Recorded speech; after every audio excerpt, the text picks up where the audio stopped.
విజ్ఞప్తి. ఈ చిత్రం యెరూషలేములోని వయా డొలరోసాలో జరిగే ఒక ఆధ్యాత్మికమైన ప్రయాణం. మన కోసం యేసయ్య చేసిన త్యాగాన్ని గుర్తు చేసుకుంటూ స్తుతిగానంతో మనం ఈ ప్రయాణాన్ని మొదలు పెట్టబోతున్నాం.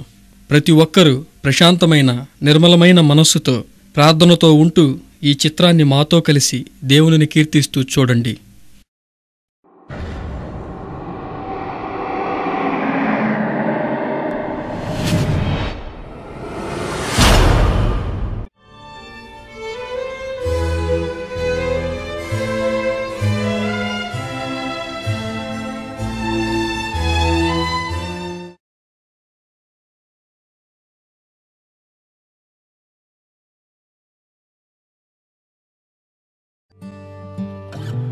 యెరూషలేములోని డొలరోసాకి మీ అందరికీ స్వాగతం. డొలరోసా అనగా లాటిన్ భాషలో బాధాకరమైన మార్గం. ప్రభువైన యేసయ్య చివరి నిమిషాల్లో ఎంతో బాధని అనుభవిస్తూ నడిచిన మార్గం ఇది. ఇది యేసు క్రీస్తు చివరి ప్రయాణమైన శిలువ మార్గం. ఆయన మృతి పొందిన గోల్గొతా స్థలమును, తరువాత ఆయన పునరుద్ధానం చెందిన స్థలమును తెలియజేస్తాయి. దీనిని పరిశుద్ధ శిలువ యాత్ర అంటారు. ఇది క్రీస్తు శకం 7వ శతాబ్దం నుండి ఆచరణలో ఉంది. అనేక మంది ఏమంటారంటే, మన ప్రాణాత్మ శరీరంకు ఈ పరిశుద్ధ శిలువ యాత్రకు మించిన వ్యాయామం వేరొకటి లేదు, ధ్యానం ఇంకొకటి లేదు అంటారు. ఈ శిలువ యాత్ర మనకు యేసు పొందిన శ్రమలు, ఆయన శిలువని మోస్తూ పడిన వేదనను జ్ఞాపకం చేస్తాయి. ఆయన యొక్క ప్రేమను ధ్యానించేటట్లు చేస్తుంది. యెరూషలేములో దీనికి మించిన పరిశుద్ధ స్థలం వేరొకటి లేదు.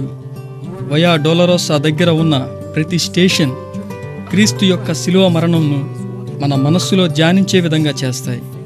ఇది ఏమి గుర్తు చేస్తుందంటే, నీ జీవితంలో నువ్వు శ్రమల ద్వారా వెళుతున్నప్పుడు నువ్వు ఒంటరివాడువు కాదు. నీతో కూడా అన్ని విషయములలో క్రీస్తు నీతో ఉన్నారు. నీ సమస్యలను, నిరుత్సాహమును, భయములను ఎదుర్కొనుటకు ఆయన నీకు శక్తిని అనుగ్రహిస్తాడు. ఆయన కొరకు కనిపెట్టుకుని వారు మహిమలో ఆయనతో పాటు నిత్య జీవమును పొందుదురు. ఈ వీడియోలో ఇదే చూడబోతున్నాం. ఇప్పుడు మనం ప్రతి స్టేషన్ దగ్గర కొంతసేపు ఆగి క్రీస్తు శిలువలో మన కోసం చేసిన త్యాగాన్ని ధ్యానిస్తాం. ఈ ప్రాంతంలో ఉండే ప్రజలు ప్రతి శుక్రవారం ఆ యెరూషలేములోని శిలువ మార్గం వైపు నడుస్తూ పాటల ద్వారా, ప్రార్థన ద్వారా దేవుని మహిమపరుస్తారు. ఇప్పుడు మనము కూడా మన దేవునిని మహిమపరచుదాం.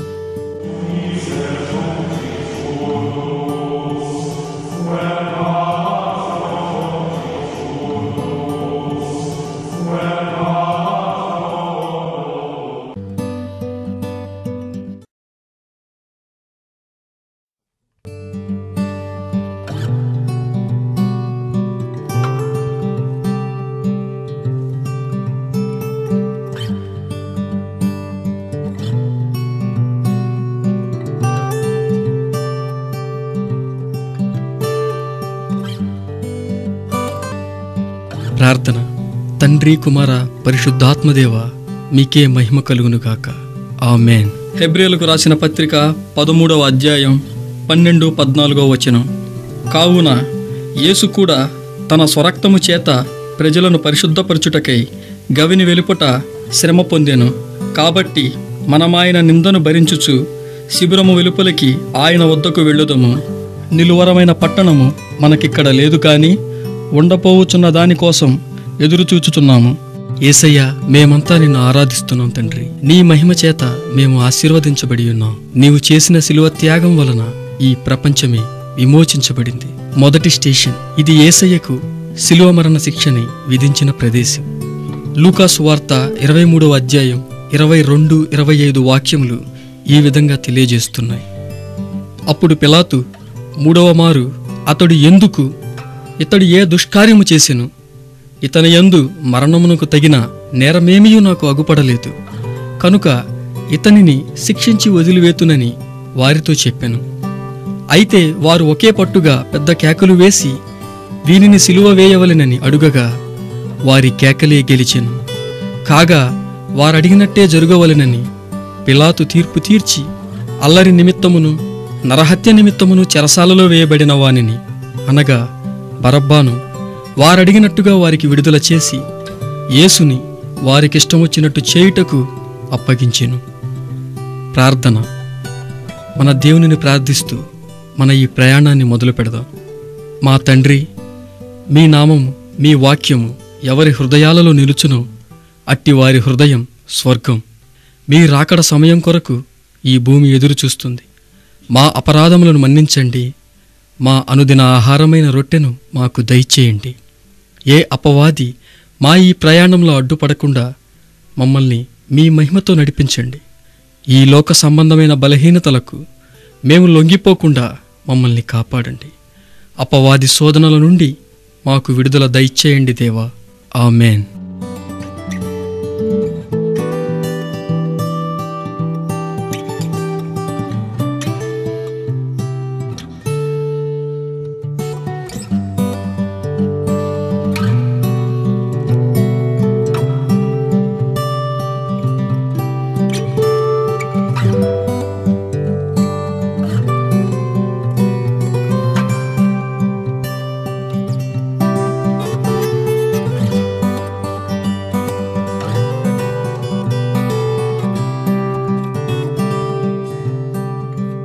రెండవ స్టేషన్.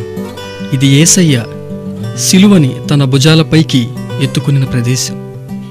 యోహాను పత్రిక 19వ అధ్యాయం 17వ వాక్యం. వారు యేసును తీసుకుని పోయిరి. ఆయన తన సిలువను మోసికొని కపాల స్థలమును చోటికి వెళ్ళెను. హెబ్రీ భాషలో దానికి గోల్గొతా అని పేరు.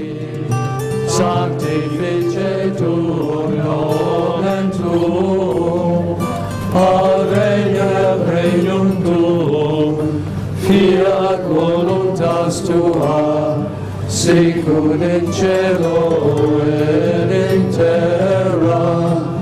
Panem nostrum quotidianum da nobis hodie, et dimitte nobis debita nostra, sicut et nos dimittimus debitoribus nostris, et ne nos inducas in tentationem, sed libera nos a యేసయ్య, మేమంతా నిన్ను ఆరాధిస్తున్నాం తండ్రి. నీ మహిమ చేత మేము ఆశీర్వదించబడి ఉన్నాం. నీవు చేసిన శిలువ త్యాగం వలన ఈ ప్రపంచమే విమోచించబడింది.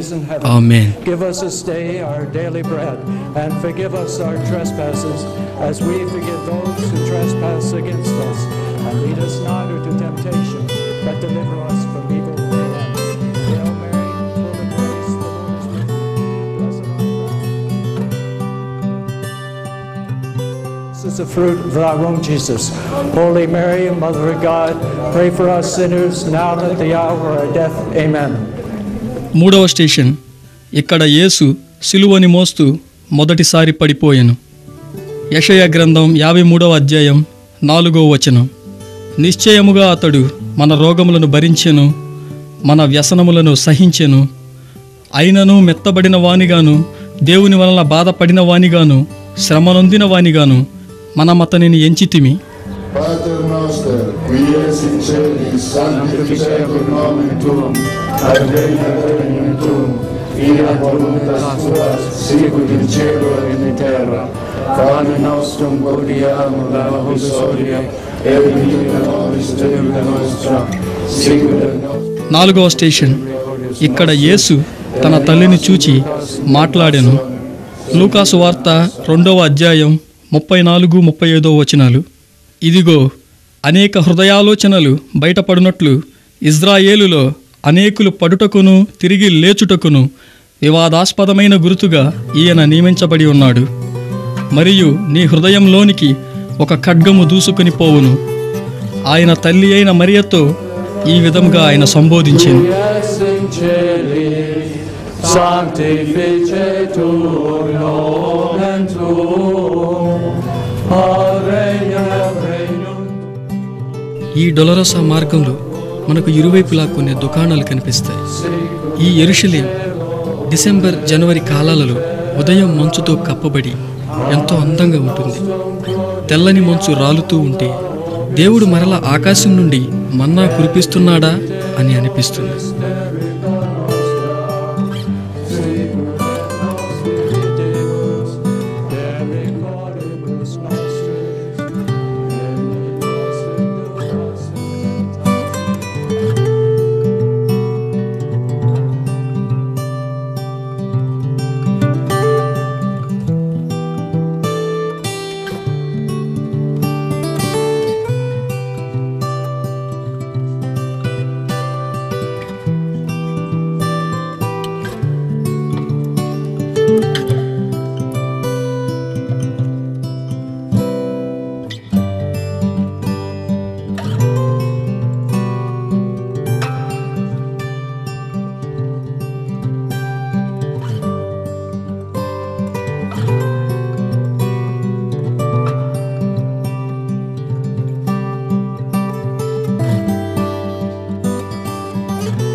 5వ station.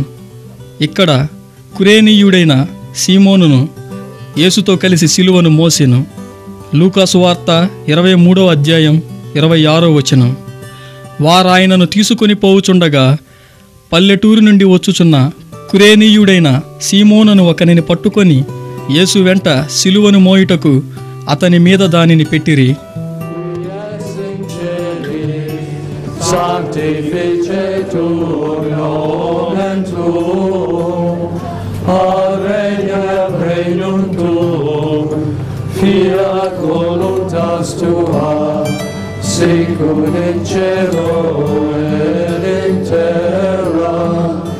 Panem nostrum quotidianum da nobis hodie, et dimitte nobis debita nostra, sicut et nos dimittimus debitoribus nostris, et ne nos inducas in tentationem, sed libera nos a malo. Our Father, who art in heaven, hallowed be thy name. Thy kingdom come, thy will be done, on earth as it is in heaven. Give us this day our daily bread, and forgive us our trespasses, as we forgive those who trespass against us. And lead us not into temptation, but deliver us from evil. 6వ station.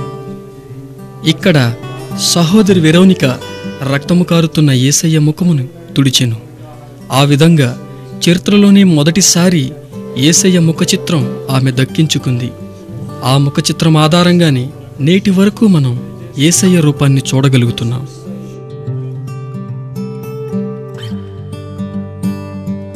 యెషయా గ్రంథం 53వ అధ్యాయం 2-3 వచనాలను మనం ఇప్పుడు చదువుదాం. లేత మొక్కవలెను, ఎండిన భూమిలో మొలిచిన మొక్కవలెను అతడు ఆయన ఎదుట పెరిగెను. అతనికి సురూపమైనను సొగసైనను లేదు. మనం అతనిని చూచి ఆక్షేపించినట్లుగా అతని యందు స్వరూపము లేదు.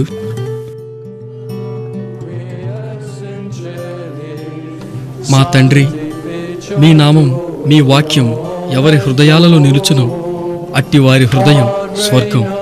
మీ రాకడ సమయం కొరకు ఈ భూమి ఎదురు చూస్తుంది. మా అపరాధములను మన్నించండి. మా అనుదిన ఆహారమైన రొట్టెను మాకు దయచేయండి. ఏ అపవాది మా ఈ ప్రయాణంలో అడ్డుపడకుండా మమ్మల్ని మీ మహిమతో నడిపించండి. ఈ లోక సంబంధమైన బలహీనతలకు మేము లొంగిపోకుండా మమ్మల్ని కాపాడండి. అపవాది శోధనల నుండి మాకు విడుదల దయచేయండి దేవా. ఆమేన్.